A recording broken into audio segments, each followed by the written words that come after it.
membahas tentang stabilitas lereng ini memang nanti banyak sekali di internet gitu. Besok juga ada webinarnya, kalau nggak salah kemarin sudah saya share, webinarnya gratis. Jadi pertama saya ucapkan Assalamualaikum warahmatullahi wabarakatuh. Selamat siang. Waalaikumsalam warahmatullahi wabarakatuh. Ya, semoga siang hari ini teman-teman mahasiswa dalam kondisi sehat. Ya, mungkin ada yang sambil tiduran, ada yang sambil santai gitu, nggak apa-apa lah. Yang penting kita bisa bertemu meskipun lewat online seperti ini. Saya mulai aja. Kalau kemarin kita sudah sampai ke contoh, yang kemarin belum saya share ya ininya ya, bahan kuliahnya ya.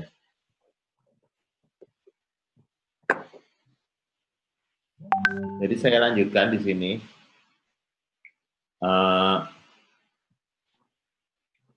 Ini kalau di dalam slide saya, ini kelihatan sekali di dalam slide ini bahwa ini bidang longsor yang biasa. Jadi ini idealis banget kalau bidang longsor seperti ini. Dan ini bisa dihitung dengan mudah karena dia juga merupakan timbunan. Nah, ini merupakan timbunan. Ini nanti ada hubungannya dengan mata kuliah alat berat, itu ya.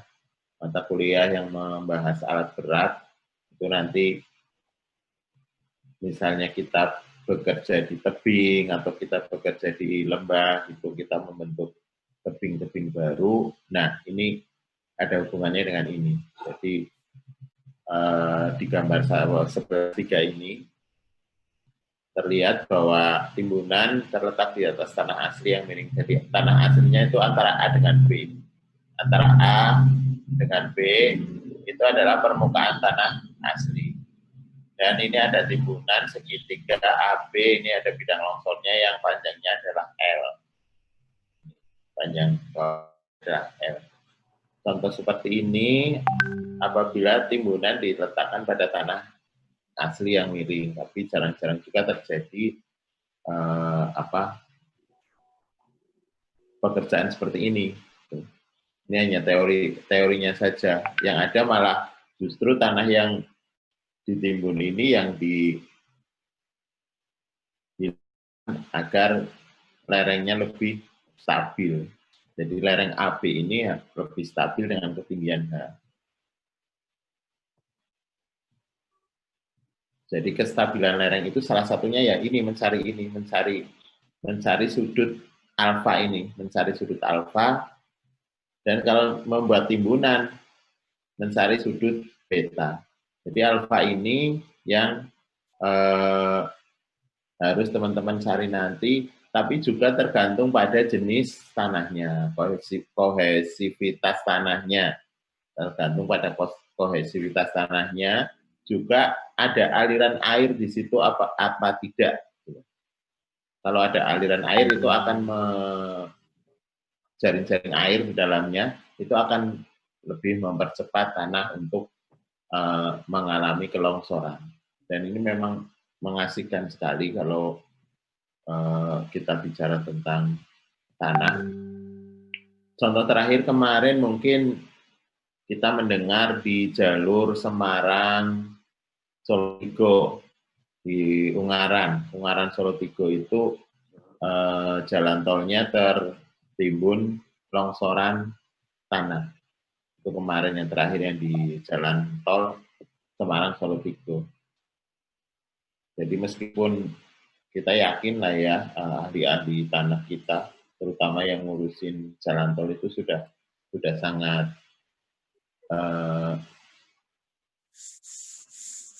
expert di bidangnya.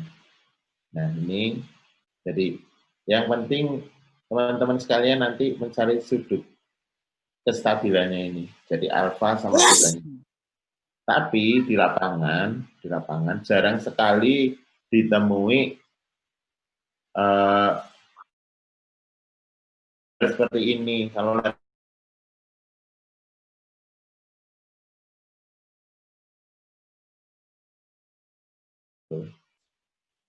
jadi pekerja sipil ya asik-asik aja. Nah ini yang mesti diingat. Mungkin nanti teman-teman ada yang suka dengan tanah gitu ya, dengan struktur di atas tanah ini, struktur seperti ini. Nah ini bisa bergabung di Himpunan Ahli Teknik Tanah Indonesia (HTTI). Nah, HTTI ini sering sekali mengadakan webinar yang gratis ada, bayar juga ada. Jadi kalau bisa, kalau misalnya ada share masalah webinar gratis, tolong diikutin saja. Soalnya di kalangan dosen pun masih banyak yang ternyata belum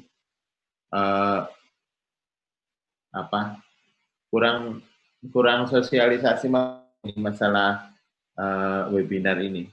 Jadi mumpung ada yang gratis, ayo kita ikut bersama-sama. Dan di internet juga banyak sekali yang dibagikan. Saya lanjutkan. Jadi ini contoh soalnya. Ini contoh soalnya ada timbunan baru. Ini timbunan baru yang garis arsiran ini. Ini teman-teman diminta untuk mencari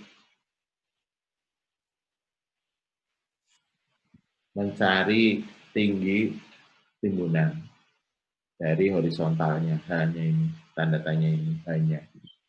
Nah, ini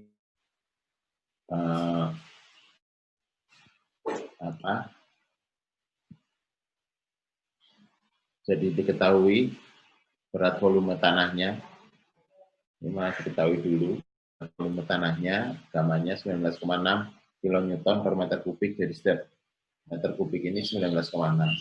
Dan kohesi dan sudut gesek dalam yang bekerja pada bidang longsor itu nilainya C 25 kilonewton per meter persegi dan sudutnya 17 derajat. Ini lereng timbunan baru, sudut betanya 48 km dengan lereng timbunan lama bersudut alfa 40 derajat. Ini ada F. F adalah faktor keamanan terhadap longsor. Semakin besar faktor keamanannya, semakin baik. Tapi ini juga dalam faktor keamanan ini kita harus menyesuaikan dengan kondisi wilayahnya. Misalnya ada lereng yang sudut alfanya ini lebih dari 60 derajat, jadi hampir tegak lurus, hampir mendekati 90 derajat. Nah, ini merupakan tantangan sendiri bagi kita orang teknik sipil untuk bisa menyelesaikan masalah pada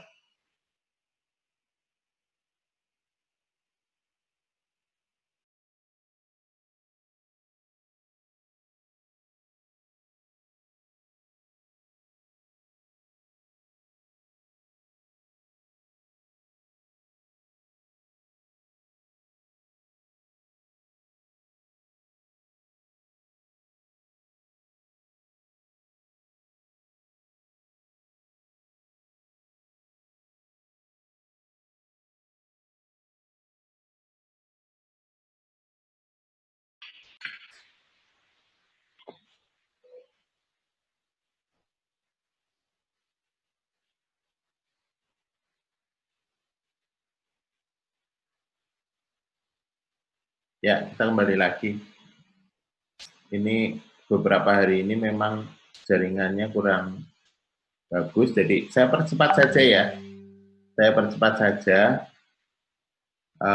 Nanti saya share setelah teman-teman dari kelas A itu masuk. Nah, besok kelas A jam 8 pagi. Jadi setelah jam 8 pagi, tolong saya diingatkan untuk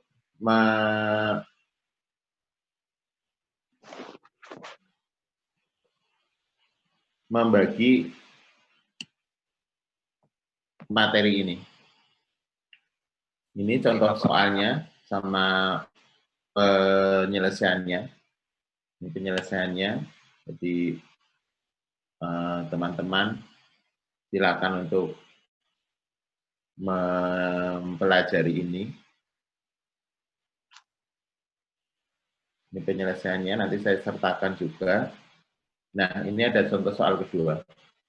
Ini contoh soal kedua, hanya sudah diketahui tingginya. Tinggi lerengnya sudah diketahui. Nah, teman-teman nanti mencari angka NA dan W-nya ini, beratnya. Jadi kecepatan longsornya. Ada penyelesaiannya juga.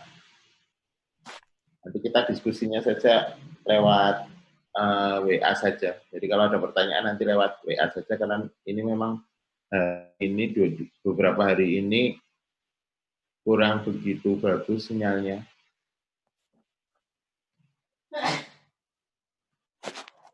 Ini masih penyelesaian soal. Nah ini sebenarnya di dalam kelongsoran yang ada di kenyataannya di lapangan, sebenarnya rata-rata membentuk bidang longsor yang berupa lengkungan. Jadi jarang bidang longsornya tadi seperti itu. Nah, bidang longsor yang ada rata-rata adalah membentuk lengkungan, di mana ya kemarin terakhir ada bidang daerah Sukabumi, kelongsoran itu, dan ternyata itu nanti membentuk cekungan. Kita karena kita negara tropis, banyak hujan, nah ini. Jadi semakin banyak kadar air tanahnya itu akan semakin tinggi. Nah, sekarang pertanyaannya, apabila kita, kan tadi sudah diketahui kohesivitas tanah dan lain sebagainya. Nah, data-data itu dari mana? Data-data tanahnya itu dari mana? Nah, ini yang mesti dimaksimalkan adalah proses di laboratorium tanah. Ini kita jalannya dari investigasi lokasi, terus kita adakan survei, salah satunya itu ambil contoh tanah disturbed dan undisturbed, terus juga perhitungan terhadap muka air tanahnya. Nah, itu yang harus kita adakan dulu sebelum kita menghitung stabilitas lereng itu. Jadi kondisi tanah kita laboratorium. Tanpa uji laboratorium, otomatis kita hanya akan berasumsi saja.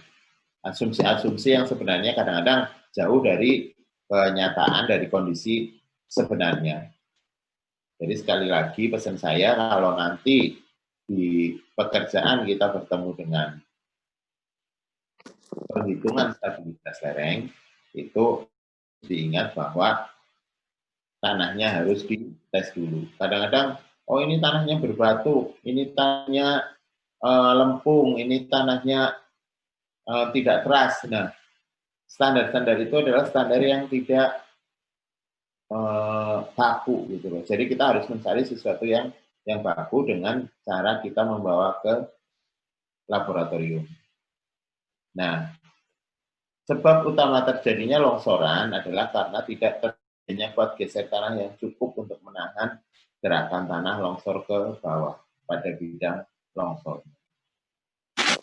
Kalau tanahnya halus, rata-rata kuat geser tanahnya ini adalah sangat kecil. Jadi kita sebenarnya salah satunya adalah bagaimana caranya memperbesar kuat geser tanah agar aman menahan longsor. Itu yang harus kita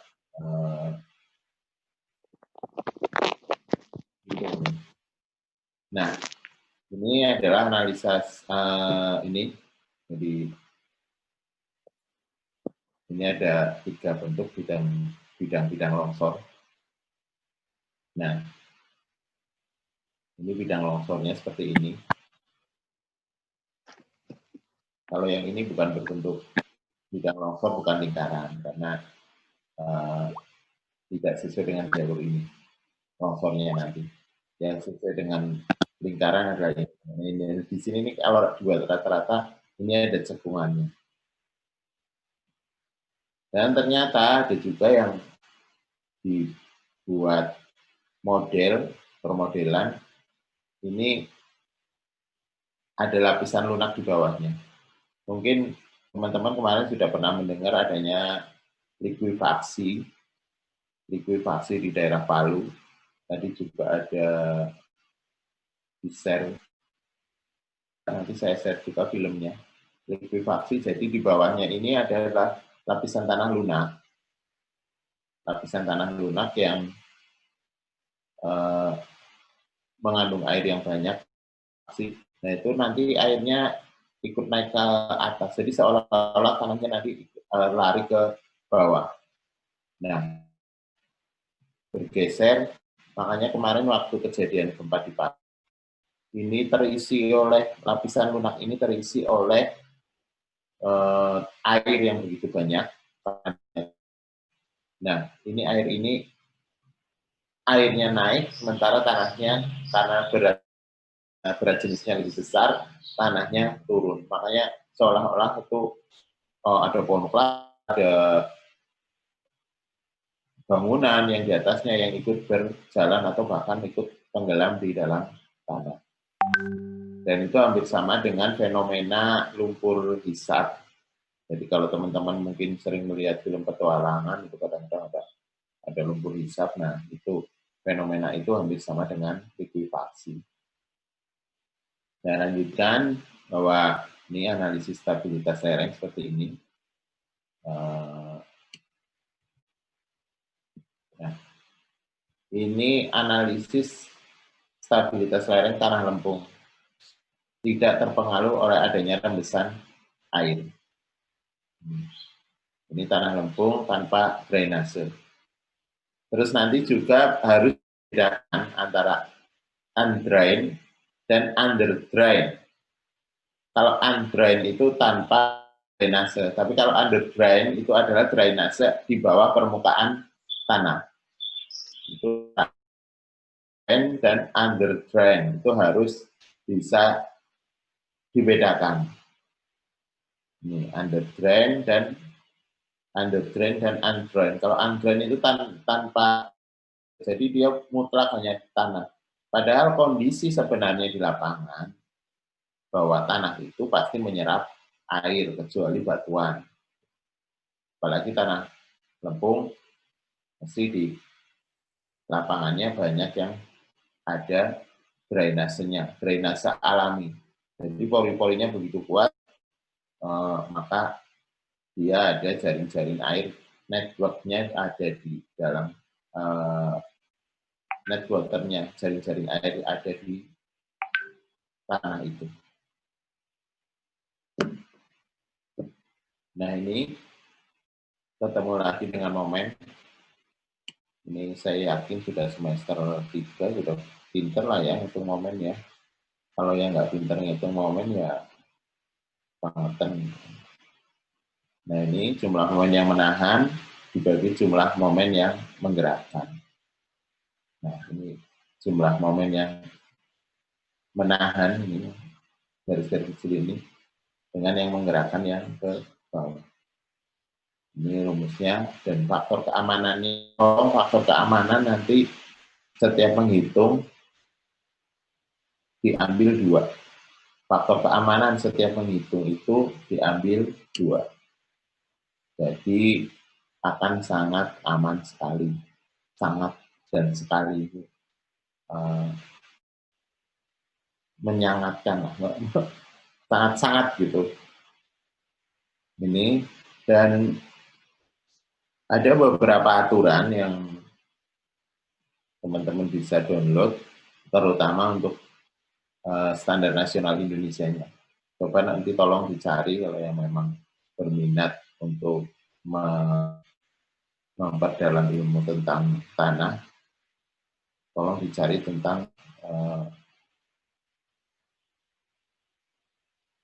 standar nasional di bidang ini. Nah, ini untuk lereng Lempung, tadi kalau tadi sederhana, ini sudah agak sedikit rumit. Ini lempungnya dianggap homogen, tidak ada kandungan lain. Jadi semua dianggap lempung, padahal kalau tanah kan setiap meter persegi dengan meter di sebelahnya itu jelas berbeda. Tanah di setiap meter perseginya itu jelas berbeda. Nanti rumusnya dipelajari sendiri. Yang perlu diingat bahwa setiap dalam 1 meter persegi pun tanah itu berbeda sifatnya. Makanya jangan sekali-kali kalau kita dalam skala yang agak besar, proyek yang agak besar, meskipun mungkin hanya gedung 1 lantai tapi luasannya besar, itu sekali lagi tolong untuk tanahnya dibawa ke laboratorium. Meskipun kita bisa menghitung dengan pasti, dengan baik, tapi kondisi tanah itu sangat berbeda untuk setiap meter perseginya. Kita bilang, oh itu tidak ada airnya, itu undrained. Kita tidak tahu. Nah, kita ketemu juga dengan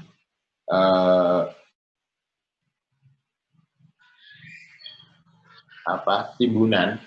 Nah, itu kita juga harus meyakinkan bahwa timbunan itu kepadatannya sudah sama dengan kepadatan alam, yaitu 100%. Terus sekali lagi, jadi jangan main-main dengan tanah, karena nanti kita akan berurusan dengan bangunan di atasnya.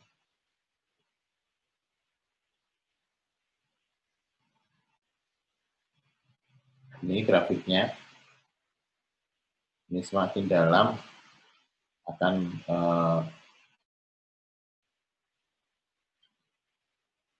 semakin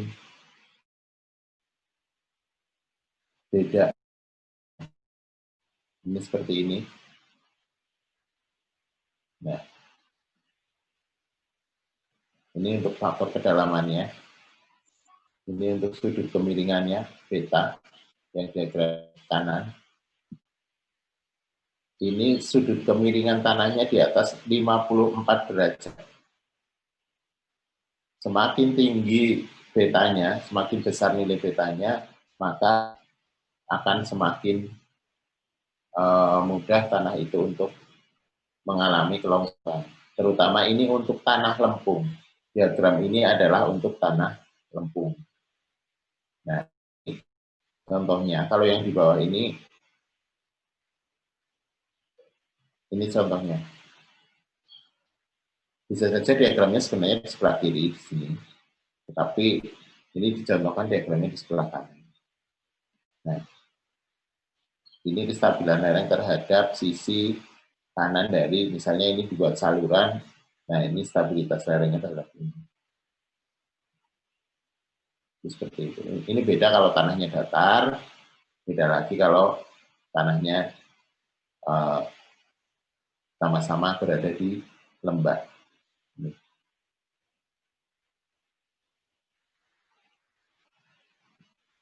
Ini contoh soalnya. Nanti saya susulkan untuk belajar contoh soalnya ini untuk dibagi bersama. Kerjakan bersama aja nggak apa-apa, yang penting kalian belajar untuk menghitung menurut Taylor ini. Nah, ini ketemu ND-nya di sini. Oke, untuk hari ini saya selesaikan, maksudnya saya akhiri untuk sampai di sini saja. Nanti kalau ada diskusi, saya silakan untuk di WA Group. Jadi kalian mempelajari, kalian mohon mencari di internet, googling aja tentang stabilitas lereng, nanti kita diskusi bersama di WA Group saja. Demikian kuliah hari ini.